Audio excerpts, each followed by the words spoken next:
Bonjour, bonsoir, bienvenue sur la chaîne de l'immigration et de l'entrepreneuriat. Aujourd'hui, nous allons parler de trois concepts. Nous allons parler de Emploi Développement Social Canada, EDSC. Nous allons parler du guichet emploi. Et puis, nous allons parler de EIMT, étude d'impact sur le marché du travail.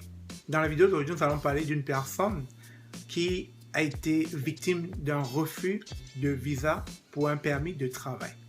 Alors, cette personne qui bel et bien a reçu son contrat de travail d'un employeur canadien pensait avoir le sésame pour pouvoir se retrouver ici au Canada.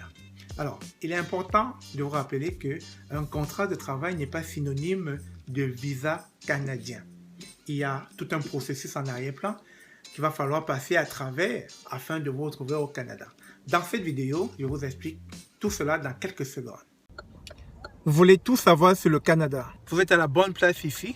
Ici, nous parlons d'immigration et d'entrepreneuriat parce que nous sommes certains que les informations fournies vous aideront à bien préparer votre projet d'immigration au Canada.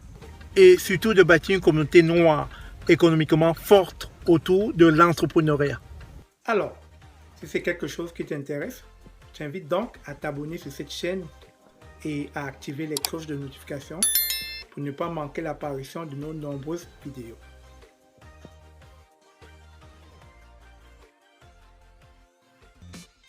Dans cette affaire, une fois de plus, la personne qui a eu un contrat de travail d'un employeur canadien a soumis une demande de permis de travail. Malheureusement, sa demande a été refusée et les motifs étaient les suivants.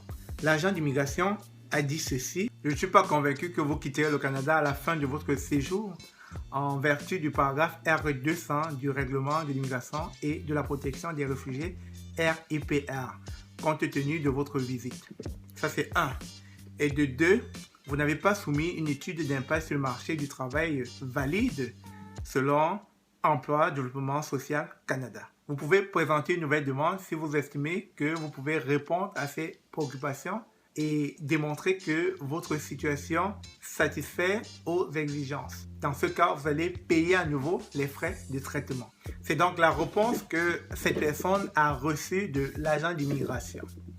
Effectivement, il est important dans cette vidéo de bien vous expliquer ces différents thèmes dont j'ai mentionné en début de vidéo. Lorsque vous recevez un contrat de travail d'un employeur canadien, il y a tout un processus qui doit être enclenché en arrière-plan. Et ce processus, justement, c'est l'EIMT. Pourquoi? Parce que c'est l'EIMT qui permet justement à un employeur canadien d'aller embaucher un travailleur étranger. La raison de faire l'EIMT, qui est l'étude d'impact sur le marché du travail, permet justement à Emploi Développement Social du Canada de vérifier qu'effectivement, dans votre offre d'emploi, vous n'avez pas pu trouver de Canadiens et de résidents permanents qui auraient pu combler à l'offre d'emploi. Ceci peut être dû au fait que vous cherchez des besoins spécifiques, des besoins qui sont rares, des besoins que vous n'allez pas trouver sur le sol canadien et que vous pourrez possiblement trouver à l'étranger. Et dans ce processus, vous devez déjà, en tant qu'employeur canadien, faire une offre d'emploi dans différents sites d'emploi. Ça peut être le guichet d'emploi pour les candidats de l'entrée express. Ça peut être un site normal d'emploi ou ça peut être même le site de l'employeur. Une fois que l'offre d'emploi a été faite, l'offre d'emploi peut rester affichée pendant 3 mois au moins. Une fois que ça a été fait, une fois que vous n'avez pas pu trouver de candidat de profil à cette offre d'emploi pour combler cette offre d'emploi, dès lors, vous pouvez maintenant vous tourner vers l'étranger. Mais avant de vous tourner vers l'étranger, il va falloir faire une étude d'impact sur le marché du travail. Vous allez soumettre ce formulaire que vous allez voir affiché sur l'écran à Emploi Développement Social du Canada pour qu'il puisse étudier si effectivement vous avez bel et bien parcouru les étapes. Ces étapes sont: est-ce que les travailleurs canadiens ou alors les résidents permanents qui vivent au Canada ont eu à postuler pour l'offre? Et si oui, quelle a été la contrainte? Quel a été le blocage? Qu'est-ce qui vous a empêché en tant qu'employeur de recruter ces personnes-là? Il peut y avoir plusieurs raisons. Je vais prendre un exemple. Ça, c'est vraiment un petit exemple. Admettons que vous cherchez à recruter une dame de ménage pour garder votre enfant. Et vous créez, entre guillemets, je pourrais dire, une entreprise qui va aller dans le sens de recruter justement un travailleur dans les soins aux enfants, c'est-à-dire un travailleur qui va être juste là pour garder votre enfant. Et en général, la question qu'on va vous poser, c'est que la personne que vous allez chercher à l'étranger, pourquoi vous n'avez pas pu trouver un pareil profil ici au Canada? Est-ce que vous n'avez pas trouvé parmi les Canadiens ou les résidents permanents quelqu'un qui aurait pu garder votre enfant à la maison? Alors, vous pourrez justifier cela tout simplement en disant que vous recherchez des spécificités dans le sens où cette personne doit parler votre langue maternelle. Admettons que vous êtes ivoirien, peut-être en Côte d'Ivoire, vous avez une langue maternelle qui n'est pas le français. Cette personne doit parler la langue maternelle. Aucun Canadien né d'ici ou bien résident permanent ne parle cette langue. Donc, vous n'avez pas déjà trouvé cette personne-là. Il faudrait que la personne puisse préparer les mets de chez vous pour votre enfant. Malheureusement, vous n'avez pas vu dans le milieu canadien, le milieu social canadien, des Canadiens qui peuvent justement combler ce type d'offre. Ceci permet donc, dans cette étude d'impact sur le marché du travail, de dire auprès de l'emploi et développement social du Canada, vous n'avez pas pu trouver quelqu'un qui pouvait satisfaire à cette offre d'emploi. C'est la raison pour laquelle, une fois que cette étude se fera, en passant, ça coûte 1000 $ pour faire cette étude-là. Une fois que vous aurez une réponse favorable, que l'UMT est valide selon Emploi et Développement Social du Canada, dès lors, vous pourrez maintenant offrir un contrat de travail à ce candidat qui se trouve à l'extérieur du Canada pour qu'il puisse faire sa demande de visa pour permis de travail. Et dans cette demande de visa pour permis de travail, il va devoir mettre l'offre d'emploi de l'employeur, son contrat de travail, son CV, tous les différents formulaires qu'on va demander pour un permis de travail.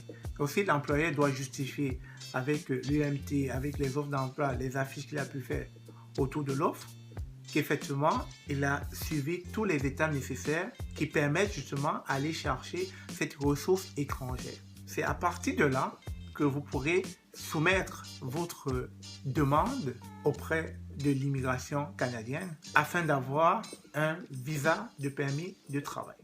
L'erreur que beaucoup de gens commettent, c'est que lorsqu'ils ont reçu un contrat de travail d'un employeur canadien, ils ont rapidement l'impression qu'ils ont leur sésame, qu'ils ont déjà le visa d'entrée au Canada. Je tiens à vous rappeler que avoir un contrat de travail n'est pas synonyme de visa. Et donc, il faudrait vous rassurer que l'employeur a déjà eu à faire un UMT selon les types d'activités, selon les types d'emplois. Parce qu'il y a des types d'emplois exemptés de l'UMT. Mais en général, la plupart des emplois ici, on a toujours besoin de l'UMT pour prouver qu'au Canada, on n'a pas trouvé des personnes qui pouvaient correspondre à ce type de poste. Et donc, c'est la raison pour laquelle l'employeur s'est tourné à l'étranger. J'espère que ceci répond justement au refus dont a été victime la personne qui a fait un permis de travail juste avec son contrat de travail, croyant qu'elle aurait eu son visa. Donc, erreur à ne plus faire. Rappelez-vous de ceci, lorsque vous avez un contrat de travail, demandez à l'employeur, est-ce que vous avez fait mon UMT? Est-ce que vous avez l'étude d'impact sur le marché du travail qui me permettra justement de soumettre mes dossiers avec cette preuve-là qu'effectivement au Canada, vous n'avez vu personne d'autre qui pouvait venir faire cet emploi et donc j'étais la bonne personne. Très important de se rappeler de ça. Donc j'espère qu'une fois de plus cette vidéo a été instructive et que vous en avez appris un peu sur qu'est-ce que c'est que Emploi et Développement Social du Canada. C'est juste un organisme qui valide l'UMT, qui vérifie qu'effectivement les employeurs ont suivi les étapes nécessaires pour aller recruter des travailleurs étrangers à l'extérieur du Canada. Et un guichet d'emploi, c'est un système créé par Emploi et Développement Social du Canada pour pouvoir jumeler des employeurs canadiens aux candidats d'entrée express. Et généralement, ceux qui me suivent actuellement, ceux qui sont dans le bassin des candidats, ceux qui ont un profil d'entrée express, doivent savoir de quoi je parle quand je parle de guichet d'emploi. C'est justement une plateforme qui leur permet d'aller regarder les offres d'emploi des employeurs canadiens et d'y postuler. Sur ce, je vous remercie d'avoir suivi cette vidéo et j'espère que vous ne tomberez plus dans ce piège qu'un contrat de travail est déjà votre porte d'entrée au Canada. C'est un plus, mais ce n'est pas une garantie que vous aurez le visa. Sur ce, bonne chance.